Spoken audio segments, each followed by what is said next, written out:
20 сағат 30 минут эфирда Татарстан хабарлары программасының төп шығарылышы студияда Фәнис Камал хайырлы кеш, хәзер булачак темалар турында.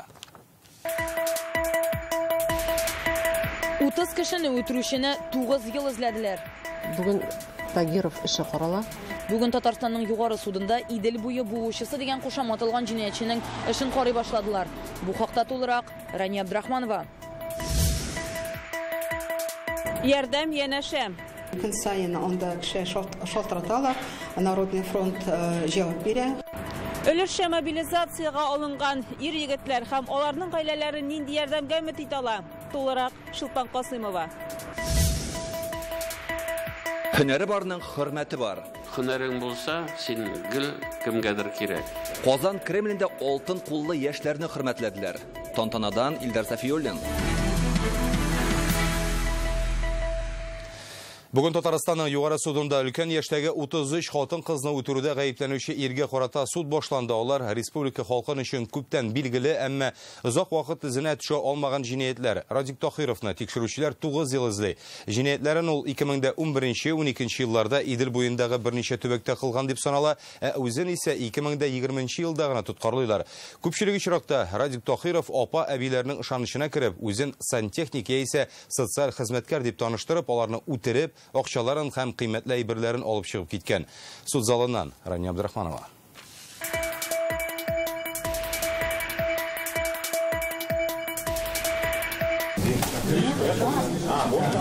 Хөкем ителүче Радик Тахиров йөзен журналистлардан яшерә. Битлек кигән, капюшонын каплаган, камераларга карамаска тырыша. Әмма ул бүген игътибар үзәгендә. Югары суд 33 кешене үтерү буенча җинаять эшен карый башлады. Тикшерү материалларыннан билгеле булганча, ир-ат урамда ялгыз йөрүче әбиләрне күзәтеп, аларның кайда яшәвен ачыклаган. Алар нигездә 80-90 яшьлек пенсионерлар була. Беренче авыр җинаятен 11 ел элек кылган дип санала. Җинаятчының беренче корбаны Батыршин урамындагы менә шушы йортта яшәгән Нәсимә Ишмуратова. Ул 2011 елда үтерелгән, аңа 90 яшь була. Ир-ат алдап пенсионерның фатирына кергән, кич белән исә туганнары әбинең үле гәүдәсен таба. Ул йөзенә мендәр каплап үтерелгән була. Апаның кызы Осия Шәмсидинова һәм зыян күрүчеләрнең туганнары бүген судта иде. Утырышка журналистларны кертмәделәр. Ләлә Кузьмина да зыян күрүче булып санала. Аның әнисе 10 ел элек үтерелә. Бу соңгы очракларның берсе булган дип фаразлыйлар. Ул вакытта әнигә берничә атнадан 83 яшь тулырга тиеш иде. Нинди кыйммәтле әйберләре, күпме акчасы югалганын белмәдем дә. 2 бүлмәле фатирның асты өскә килгән. Әни 30-31 корбаны булган. Үзенең явыз эшләрен тәмамларга җыенган булган инде ул чакта. Подвиг в кавычках. Как я могу сказать, кто? Ничтожество для него сказать, это не то слово, для него слишком мало. И причем все одни бабушки беспомощные. Җинаятьчене 9 ел дәвамында ил буенча эзлиләр, чөнки Казанныкына охшаш очраклар күрше төбәкләрдә дә теркәлә. Тикшерүчеләр мәгълүматына караганда, әбиләрнең ишегенә шакыганда ул үзен я слесарь, я социаль хезмәткәр дип таныштырган. 2020 елда гына җинаять урынында калган ДНК эзе буенча аның шәхесен ачыклыйлар. Кулга алынганнан соң Радик Тахиров гаибен таный. То есть вы совершали убийство с целью ограбления, да? Так получается, да. А нельзя было не убивать, например, всех женщин? Можно было, но я почему-то это делал. Бу җинаятләрне 2 ел тикшерәләр. Бүген ул судка килеп җитте. Каралган вакытта аның әгәр дә тагын срогы бите башласа, яңадан карала дәвамлаган. Бүген Тагиров эше карала. Ул гаепләнә 33 кеше үтерү һәм аларның милеген талаудан. Радик Тахиров 2 мәддә буенча хөкем ителә. Алар буенча гаебе расланган очракта аны 8 елдан алып гомерлеккә ирегеннән мәхрүм итәргә мөмкиннәр. Рания Абдрахманова, Рәмзил Гарипов, Яңа гасыр каналы. Татарстан югары судына Казандагы 175-нче гимназиягә һөҗүм иткән Илназ Галавиев эше буенча 310 том материал китерелгән. Бу хакта Реальное время интернет-газеты фоторепортажда әзерләгән. Татарстан президенты Рөстәм Миңнеханов Краснодар өлкәсе губернаторына кайгы уртаклашып телеграмма юллады. Ейск шәһәрендәге хәрби самолет хәрәкәте бөтен Татарстанны тетрәндерде. Фаҗига корбаннары арасында балалар булуы белү аеруча авыр. Татарстан халкы һәм үз исемемнән әлеге фаҗигада якыннарын югалтучыларның зур кайгысын уртаклашам. Сәламәтлегенә зыян килүчеләргә тизрәк саугыларын телибез диле президент кайгынамасында. Исегезгә төшерәбез, кичә кич Су-34 самолеты Ейск шәһәрендәге торак йортларның берсенә төште. кеше, нәтижеде 13 кеше хәлак булган, 3-се балалар. Киләсе атнада Татарстанда өлешчә мобилизациягә алынган ир-атларның гаиләләренә бер тапкыр түләнә торган 20 000 сум акча бирә башлаячаклар. Документларны хәзер тору урыны буенча туплыйлар. Кайбер районнарда гариза тутырып бетергәннәр инде, шәһәрләрдә бу эш тәмамлану алдында тора. Әлегә ярдәм республика президенты Рөстәм Миңнеханов тәкъдиме белән кертелде. Шулай ук Татарстанда кабаттан ярдәм янәшә хәрәкәте үз эшен башлап җибәрде. Мы уже присмотрели дом, нам уже одобрили ипотеку. Все. Я говорю, благо мы не взяли. Вот если бы мы сейчас взяли ипотеку, как бы я ее оплачивал?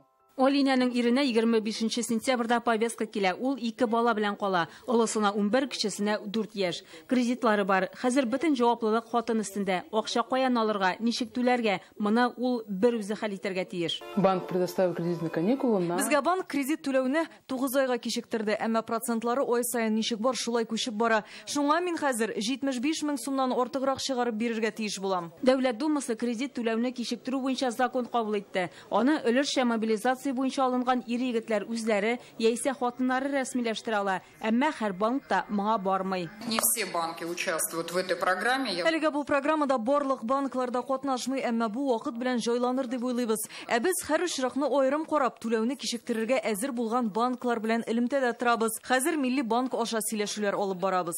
Киләсе дүшәмбедән өлешчә мобилизациягә алынган ирләрнең гаиләләренә бер тапкыр бирелә торган акчаны күчерә башлыйлар. 20 000 сум 18 яшы тулмаган һәр балага бирелә. Мондый гаиләләргә документларны өйгә китереп тапшырачаклар. Гаризаны тутырып, анда күрсәтергә кирәк исемне ул баланың һәм аның әтисе, графа әтисендә хәрби хезмәткә чакырылган ир-атның исеме булырга тиеш. Һәм инде банк счетын күрсәтелә. Һәм менә шул гариза безнең РЦМБга һәр районда аның филиалы эшли, аны шунда кирәк алып барырга. У нас ребенок инвалид, лежачий ДЦП. Мужа мобилизовали. Я хочу вернуть его. Гаиләсендә авыру бала булган ирләр мобилизациядән азат ителми. Әгәр гаиләдә өлкән яшьтәге әти-әнисе бар икән, аларга социаль хезмәткәр билгеләнә. Бу хезмәт бушлай. Екле хатыннарның сабыйлары тугач, иң кирәкле әйберләрдән торган җыелма биреләчәк. Шулай ук эшсез калган хатын-кызларны эшкә урнаштырачаклар. Хатын-кызлар арасында кемдер бүгенге көндә эшләми. Һәм менә шул ир-ат ул гаиләдә үзенә эшлидер. Менә шул бүгенге көндә без шундый хатын-кызларга шулай ук ярдәм күрсәтәбез. Аларга эшсезлек статусын бирәбез, алар шул ук вакытта эшсезлек пособиене ала һәм без аларны укуга җибәрәбез, аларга ниндидер һөнәрне, хезмәт һөнәрен бирәбез һәм эшкә урнаштырабыз. Республикада өлешчә мобилизация буенча кайнар линия телефоннары эшли. Кеше хокуклары буенча вәкаләтле вәкил аппаратына 1000-нән артык мөрәҗәгать килгән. Күбесе мөрәҗәгать менә үзләренең гаилә турында язалар, бик кайгыралар, ничек менә әниләр калдылар, балалар белән ничек ярдәм итәләр, ничек аларны балаларны хәзер мәктәпкә алып барырга, ничек балалар бакчасына алып барырга, карт әбиләрдә калдылар, кайсы кешеләрне. Менә монда бик үзләренең без бөтен муниципаль районнарга хатларны җибәрдек, сорау белән менә шундый гаиләләрне аерым контрольга алып, аларга булышырга. Узган атнадан ярдәм янәшә иҗтимагый хәрәкәте эшли башлады. Юридик консультация, психологик ярдәм, хәтта йорт хайваннарын вакытлыча урнаштыру өчен урын табу, гуманитар ярдәм һәм башкалар. Россия күләмендә кайнар линия эшли. Сораулары булган һәр кеше 8-800-320-02-16 номерына шалтырата ала. Махсус операциядә катнашучыларга ДАСАФ берләшмәсе дә булыша. Алар хәрбиләрнең ихтыяҗына карап, электр пычкылары, квадрокоптерлар, ноутбуклар җибәрә. Шулай ук алга һәм тимер батальоннарына үзебездә җыелган Әхмәт дип аталган бронялы автомобиль тапшыралар. Мы не просто покупаем, а мы проводим небольшие исследования. Кирәк яраклар сатып алу өчен ышанычлы оешмалар эзлибез. Аннан соң товарның сыйфаты никадәр яхшы икәнен үзебез тикшереп карыйбыз. Күптән түгел бронялар жилетларны полигонга алып барып атып карадык. Алар пули үткәрмәде, шуңа сатып алдык та. Ярдәм итәргә теләүчеләр барлык мәгълүматны ярдәм янәшә сайтында табала. Шулпан Касымова, Ләйсән Сәитова, Яңа Гасыр каналы. 20 октябрьдә танылган шагыйрь, язучы һәм драматург Мустай Кәримнең тууына 103 ел була. Бүген якыннары, дуслары һәм иҗатын яратучылар аның Казандагы һәйкәленә чәчәк салды. Башкалада бу һәйкәлне 2020 елның августында ачканнар иде. Мустай Кәримнең 100дән артык әсәре дә бар. Аның иҗаты тугандаш ике халык, татар һәм башкортларның әдәби дуслыгын ныгытуга зур өлеш кертә. Иҗатташ дуслары әйтүенчә, ул Тукай һәм Пушкинны үзенең остазы дип санаган. Кыз урлау, кара сулар, кайту кебек әсәрләре төрле телләргә тәрҗемә ителгән. Өченче көн тоташ кар ява, димәк мин әле яшим, юлларым сиңа бара һәм башка бик күп кенә җырлар аның шигырьләренә иҗат ителгән. Пьесалары татар һәм башкорт театрлары сәхнәләрендә куела. Минем әткәем өчен бик якын җирие. Чөнки монда аның якын дуслары, зур шагыйрьләр, язучылар, җырчылар, композиторлар яшәде. Ул бик зур дуслар монда яшәделәр. Күп кеше юк инде, ләкин ул кешеләр безнең истә. Пулевое ранение получил на войне. Написал много стихов и книжек. Горжусь. Казанга килгән сайын һичшиксез Хасан Туфан янына, Сибгат Хаким янына, Риза абзый Ишмурат янына, Әмирхан Еники янына иләренә барып, күрешеп, алар белән сөйләшеп йөри торган иде. Монда Казанга килеп, кайбер вакытларда Габдулла Тукайның һәйкәленә, каберстанына кереп, чәчәкләр куя торган иде. Гомумән Казанны гаҗәеп ярата торган улуг шагыйрь иде Мустай ага. Мустай Кәримгә багышланган чаралар башкалада бүген көн буе дәвам итте. Кичен Муса Җәлил исемендәге опера һәм балет театрында әдипкә багышланган фильм күрсәттеләр. Ул Мустай дип атала. Картина моннан 3 ел элек Мустай Кәримнең тууына 100 ел уңаеннан төшерелгән була. Казанданы беренче тапкыр гына тәкъдим итәләр. Фильмны карарга Татарстан президенты да килде. Тамашачылар арасында хезмәттәшем Илгиз Шакуров та бар иде. Казан, синең исемеңне дуга итеп язам дип иҗат иткән ул үзенең бер шигырендә.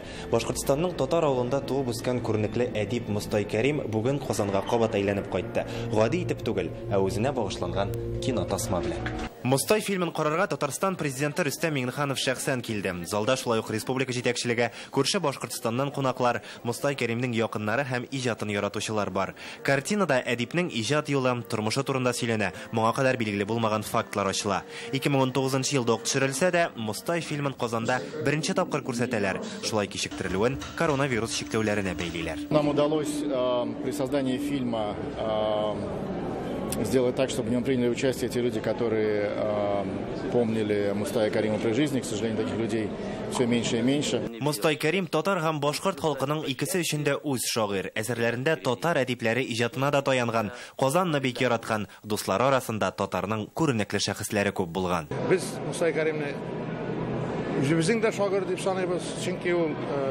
инде бер милләт кысаларына сый битми, ул бөтен төрки халыкларының бик шагыйре һәм заманында әлбәттә бөтен СССРда шаулаган шагыйрь. Менә бер күңелдә калган, менә шул яшьләргә, гомумән кешегә ниндидер хөрмәт белән карый торган кеше. Менә табигатьтә шундый. Икенчесе иркен. Фильм 1 сәгатькә якын дәвам итте. Әдипкә багышланган чаралар Татарстанда һәм Башкортстанда алдагы көннәрдә дә дәвам итәчәк. 20 октябрь Мустай Кәримнең тууына 103 ел була. Илгиз Шакуров, Гадел Миндубаев, Яңа Гасыр каналы.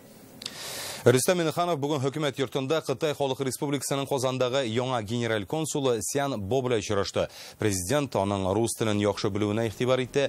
Консул Мәскәү белән Хабаровскидагы эшлекле очрашуларда катнашырга өлгергән. Рөстәм Миңнеханов Сян Бога яңа вазифасында уңышлар теләде. Татарстан белән Кытайның уртак эш юнәлешләре булуны һәм ике арадагы хезмәттәшлекнең зур үсеш алуын ассызыклады. Узган ел Татарстан белән Кытай арасындагы товар әйләнеше $1 миллиард артып киткән. Дәвам итәбез. Бүген Казан Кремлендә яшь профессионаллар илкүләм чемпионаты җиңүчеләрен кутладылар. Саранскида узган ярышта Татарстан җыелма командасы гомуми исәп буенча 2нче урынны яулады. Республика яшьләре 111 медаль һәм 55 медаль ала. Татарстанлыларның уңышы нәтиҗәсендә Россия җыелмасы Евразия чемпионатында беренчелеккә чыкты. Рөстәм Миңнеханов рәхмәтен җиткереп чемпионнарга дәүләт бүләкләре дә тапшырды. Бу Казан Кремлендәге иң затлы бина. Гадәттә монда зур җитәкчеләр катнашында дәүләт дәрәҗәсендәге карарлар кабул ителә. Бүген җиңү яулаган алтын куллы яшьләрне хөрмәтлиләр. Ягъни алар яулаган алтын медальләр һәм уңышларның ни дәрәҗәдә әһәмиятле һәм кадерле булуын шуннан да аңларга мөмкин. Һөнәрең булса, син гел кемгәдер кирәк. Рөстәм Миннеханов призер һәм чемпионнарны сәламләп һөнәри осталык ярышындагы уңышларын югары бәяләде. Шундый алтын куллы, акыллы яшьләр республика һәм ил үсешенә зур өлеш кертәчәк ди ул. Вы очень полезны для нашей страны. Вы пример для других, поэтому мы на вас всегда опирались, будем опираться, будем поддерживать. Вы сидите впереди, за вами сидят наши министры. Значит, это тоже говорит о том, что насколько мы высоко ценим ваш успех. Һөнәри осталык буенча ил күләм ярышта Татарстан егет-кызлары 111 медаль һәм 55 медальон белән бүләкләнде. Республика вәкилләре гомуми исәпләр буенча Мәскәүдән генә калышып 2нче урынны яулады.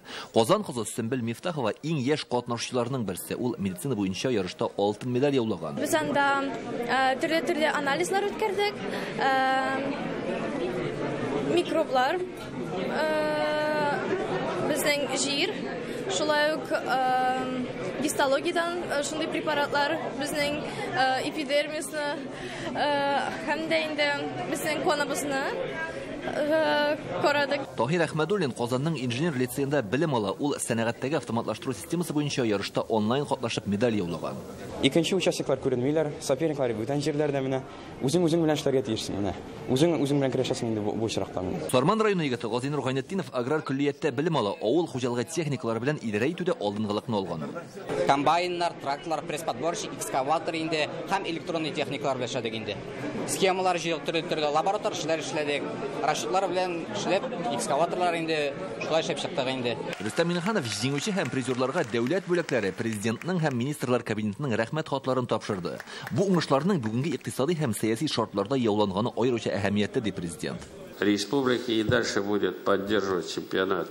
Молодые профессионалы, внедрять его высокие стандарты в образовательную практику. Сегодня в условиях проведения специальной военной операции очень важно, чтобы каждый на своем месте ответственно относился к своему делу и выбору, обеспечивал общий результат, а значит победу России.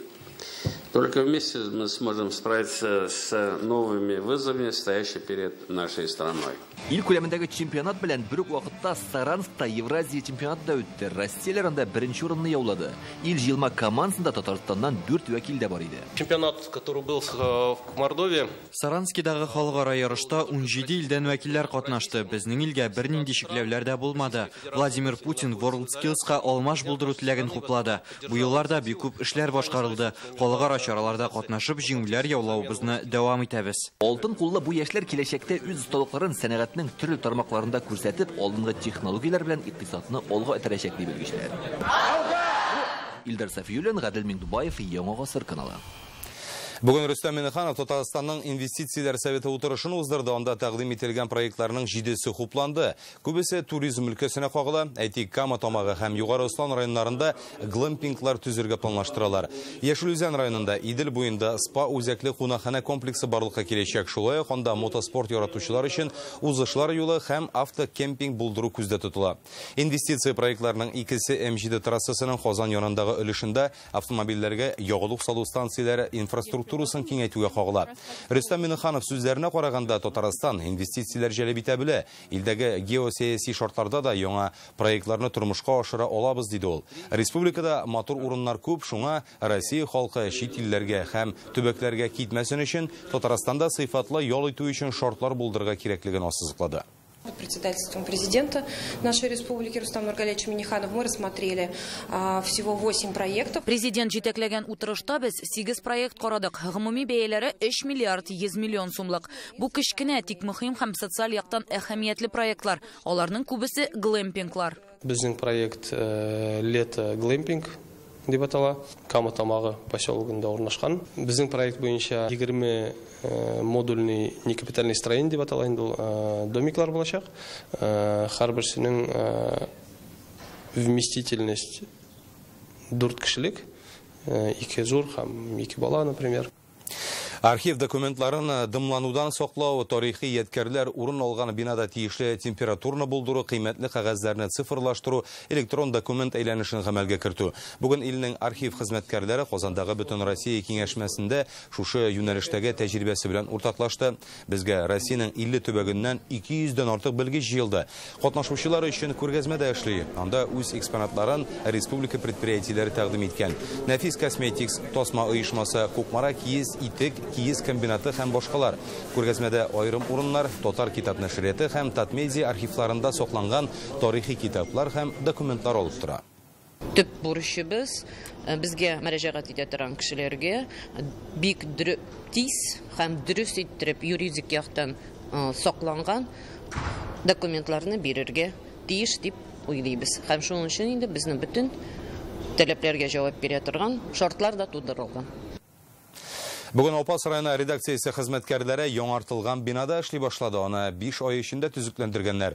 Журналистларның эш шартлары белән Татарстанның журналистлар берлеге рәисе Илшат Әминов һәм республиканың Татмедиа агентлыгы җитәкчесе Айдар Сәлимгәрәев танышты. Бина 72нче елда ук төзелгән. Район җитәкчелеге аны чын медиа үзәк итәргә карар кылган була. Опас күгендәге, күңелдәге, кулыңдагы йолдыз яктыра. Хәзер Опас районы журналистлары менә шундый матур бинада эшләячәк. Ул 1972 елда ук төзелгән була һәм моңарчы төзекләндерелмәгән. Быел ремонт ясаганнар. Бүген журналистлар берлеге рәисе Илшат Әминов район корреспондентларының яңа эш шартлары белән танышты. Әлбәттә инде бу бик зур казаныш, бик зур күренеш, чөнки менә бу хәзер монда урыннарда эшли торган, масса күләм чараларында эшли торган журналистлар, аларның функциялары бик үсте хәзер. Чөнки алар информацияда җиткерәләр, алар тынычландыралар да, алар киләчәккә омтылышны да булдыралар. Биредә Юлдыз газетасы һәм Опас хәбәрләре телевидениесе редакцияләре урнашкан. Быел газета чыга башлауга 90, а телевидение ачылуга 15 ел. Шушы еллар дәвамында 17 хезмәткәр Опас яңалыкларын халыкка тиз арада җиткереп тора. Моны район җитәкчелеге дә югары бәяли. Алар бинаны яңарту тәкъдиме белән республика җитәкчелегенә мөрәҗәгать итә. Бергәләп 5 ай дигәндә ремонт ясала да. Шундый матур зданиене ремонттан соң безнең телевидение газетларыбыз ныграк һәм тагын да асылрак, матурлак сюжетлар ясап, матуррак гәҗитләр чыгарып, әлбәттә инде халык күбрәк килеп үзенең булган яңалыкларын, әлбәттә үзләренең хисләрен калдырып китер дип ышанып калгыз килә. Мен инде статусларга куя башладым бит инде шушындый бина, ул кич белән безнең Опаство информ яна, бинабыз яна. Миңа язалар, сез бәйрәмгә килгән кебек киләсез, безгә дә шундый условиялар кирәк. Опас башлый, хәзер җирле хакимиятнең редакцияләр белән мондый уңышлы хезмәттәшлек үрнәкләре башка районнарда да барлыкка килгән. Актаныш районында шундый эш башланды. Буа районында башланырга әйттем. Ул бик матур вакыйга барысы да һәрбер районда менә шулай эш бару бик зурайды. Менә башлап җибәрүчеләрдә менә без күрәбез Опас районы ничек матур эшне бу җырып чыгарган, башкарып чыгарган. Һәм ул үрнәк булып торсын дип әйтәбез. Күргәнегезчә, телевидение хезмәткәрләре өчен заманча студиядә булдырылган. Хәзер биредә заманча җиһазлар, уңайлы шартлар бары да бар. Каләм тибрәтү һәм иҗат итү өчен менә дигән мөмкинлек. Районда 20 меңгә якын кеше яши. Юлдыз газетасы һәр 3нче йортка килә. Социаль челтәрләр һәм сайт аша исә яңалыклар белән 45 меңләп кеше таныша. Опас хәбәрләре безнең канал яңалыклары белән дә хезмәттәшлек итә. Хәзер контент сыйфатын яхшыртырга яңа мөмкинлекләр барлыкка килде. Дилә Хусаинова, Данил Филатов, Яңа гасыр каналы. Бүген Казанда өлкән яшьтәге һәвәскәр артистлар арасында үткәрелүче Балкыш фестиваленең гала концерты узды. Бәйге быел 7нче тапкыр оештырыла. Гала концерты 4нче мәртәбә куялар. Аны Татарстан ветераннар иҗтимагый оешмасы эшчәнлегенә 35 ел тулуга багышладылар. Сәхнәдә вокал-инструменталь, фольклор ансамбльләре артистлары, җырчылар, биючеләр чыгыш ясады. Алар республиканың 24 районыннан һәм Казан шәһәреннән фестивальнең 255 лауреаты. Быел Балкышның сайлап алу турларында республиканың 3,5 мең өлкән яшьтәге кешесе чыгыш ясаган, шуларның 2 меңгә якыны лауреат исемен ала. Балкыш фестивале 2012 елдан бирле уздырыла. Бу вакыт эчендә иҗади бәйгедә 100 мең кеше катнашырга өлгергән.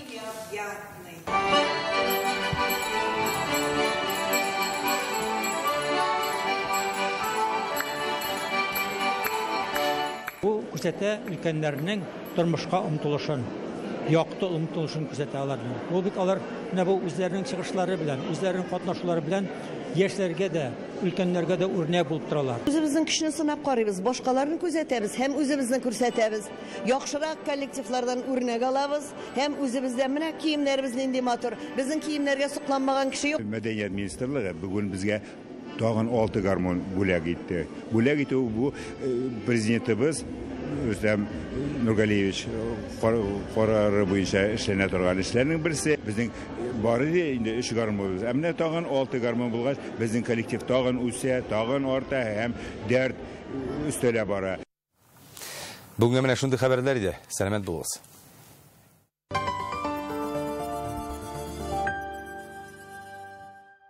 Мыши, крысы. Ротобор. Крыс и мышей уничтожает. Акционерное общество Tata AgroLeasing запускает программу Trade-in. Обменяй выгодно старый комбайн на новый. Подробности по телефону 203 86 02. При покупке куртки шапка в подарок. Скидки пенсионерам Адаратского 4, город Курток. 27 ноябрь. Мәскәү. Кремль концертлар залында Татарстанның халық артисты Гүзәл Уразованың 20 еллык юбилей концертында күрешкәнгә кадәр. Татар эстрадасының зауыклы популяр үзенчәлекле тавышлы җырчысы Марселия сезне үзенең юбилей концертларына чакыра. Юбилярның иҗатташ дусларыннан көтелмәгән сюрпризлар, дәртле моңлы җырлар, кызыклы юмор, сезнең күңелләргә күтәренке кәеф өстәр. Килми калмагыз, шәп булачак. Срочно нужны деньги? Поможем всем, от студентов до пенсионеров. Оформите заявку в офисе вашего города или на сайте centrofinance.ru. Телефон 8 931 106 54 91. 20 октябрьдә Татарстанның халык артисты җырчы Илсур Сафин хөрмәтле томашачын «Сынатмы яшик» дип аталган юбилей концерт программасына чакыра. Не пропусти! Открытие мехомании в Казани. Более 1000 пуховиков в одном магазине. Мехомания. ТРК Паркхаус. Халыкара татар җыры эстрада фестивале Мәскәүдә. Зөлфәт Хаким, Дина Гарипова, Әнвәр Нургалиев, Айдар Галимов, Фирдус Тимаев, Салават һәм башкалар. Зур гала концерт 20 ноябрь. Дәүләт Кремль сарае. Билетлар заманча.ру һәм Кремль сараенда сатыла. Не упустите возможность воспользоваться новыми условиями госпрограммы. Купите новую «Лада» с рекордной выгодой 20%. Если «Лада», то в «Канавто». Звоните за подробностями. 230 30 30. Казан, 12 ноябрь. Салих Сайдашев исемендәге зур концерт залында Яромир Низаметдиновның юбилей концерты. Тамашаның кунаклары Фердинанд Саляхов, Лена Бичарина, Наил Сәгъдиев һәм Зарина Хәсәншина. Билетлар зур концерт залы кассасында. Телефон 292 17 17 6+.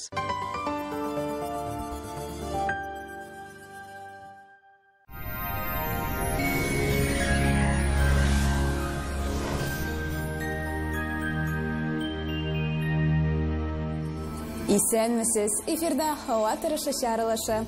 Татарстанда һава шартларына төньяк циклоны йогытны ясый. Файдалы мәгълүматтан соң һава торышы белән якынрак танышырбыз. Данил Мастердан яңа акция бары тик октябрь азагына кадәр үзегез теләгән корпус җиһазына 10% ташлама белән заказ бир. Казандагы телефон 267 Яндекс погода мәгълүматы буенча көньяк-көнчыгыш Бөгелмә Баулы Азнакайда салкын һәм яңгырлы, уртача 7 градус.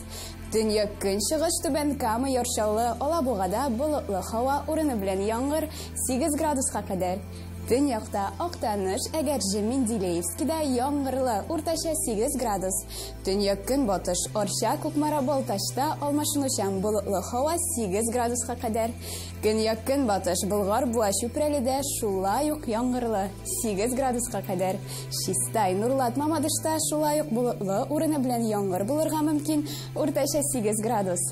Пәнҗешәмбе циклон китәчәк, атмосфера басымы үсә башлаячак, явым-төшемнәр туктаячак, температура түбәнәюен дәвам итәчәк.